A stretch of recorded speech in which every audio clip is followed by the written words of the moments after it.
Please get ready for a dictation of exercise number 15 from Progressive Magazine of July 2022. 5 seconds.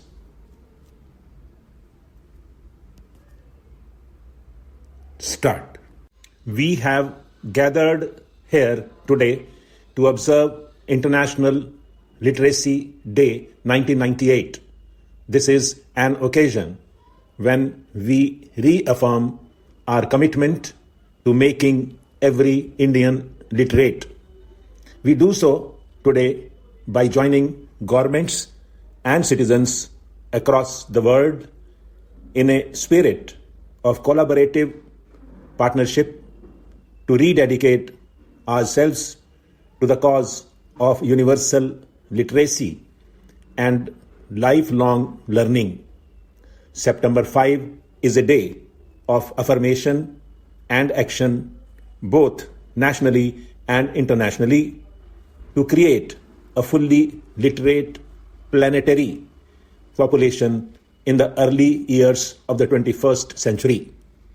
Literacy is a fundamental human right of every citizen. It is the lamp that lights the path of knowledge and progress in a person's life.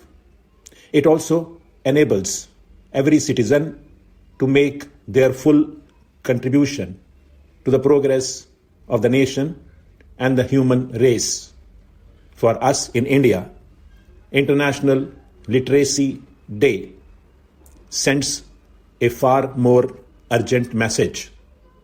India has the largest number of non-literate people in the world, about a third of the world total of around 900 million.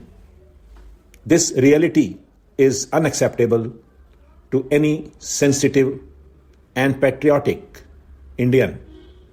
It is antidote to the fact that India is the land of the world's oldest living civilization, which has always worshipped knowledge and learning. It is also totally incompatible with the determination of today's resurgent India to emerge as a strong, prosperous, and self-confident nation, claiming its rightful place in the world community. We recognize that a country full by millions of illiterate citizens would be intrinsically less equipped to cope with the challenges and opportunities of an intensely competitive world. In order to live and thrive in a knowledge-driven era, we must create a nation of fully literate citizens. At the same time, I wish to dispel a misconception that often clouds some people's understanding of the problem of illiteracy in India. Many of our fellow citizens may be non-literate, but they are by no means devoid of education. Our non-literate brethren among tribal, Dalit, and OBC communities are repositories of amazing knowledge and practical skills acquired through tradition-based or occupation-based self-learning. This is also true about our non-literate women who, apart from possessing a lot of useful knowledge, also pass on precious cultural and ethical values from generation to generation. I say this not to belittle the importance of literacy or the urgent need to eradicate illiteracy, but to understand our existing knowledge. Our literacy programs have the best chance of succeeding when they are based in the soil of people's actual experiences and aspirations. We should also bear in mind that economic development is not an automatic guarantor of literacy and education. This is evident from the fact that even a rich nation like the United States of America has as many as 40 million people who lack the reading and writing skills.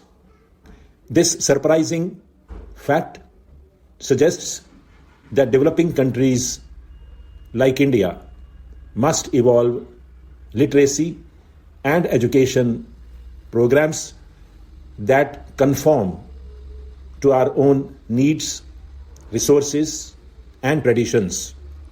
My government is committed to according the highest priority to eradication of illiteracy. We have pledged in the national agenda for governance that we shall seek to provide education for all. At the same time, I wish to restate a truth which has so far been inadequately understood, that removal of illiteracy cannot be accomplished by the efforts of the central and state governments alone, much less by any single ministry or department in New Delhi or in state capitals.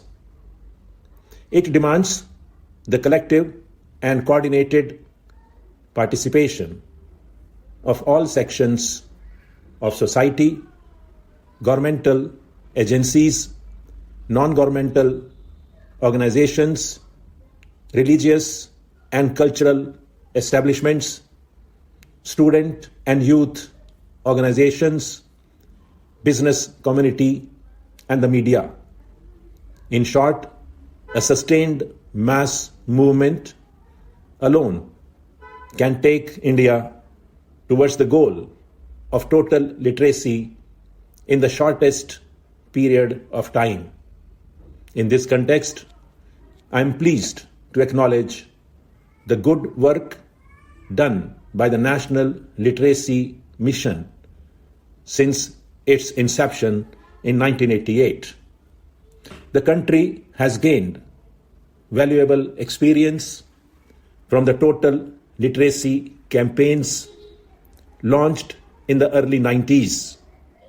For the first time since independence, a planned, coordinated, and comprehensive district-level drive was launched with the involvement of central and state governments, Zilla Parishads, Panchayats, voluntary organizations, and educational establishments.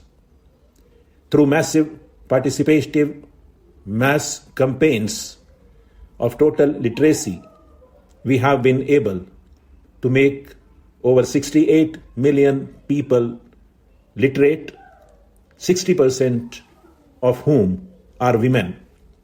As many as 234 districts have completed the first phase of basic literacy to adults in the age group of 15 to 35 and are now implementing post-literacy and continuing education programs.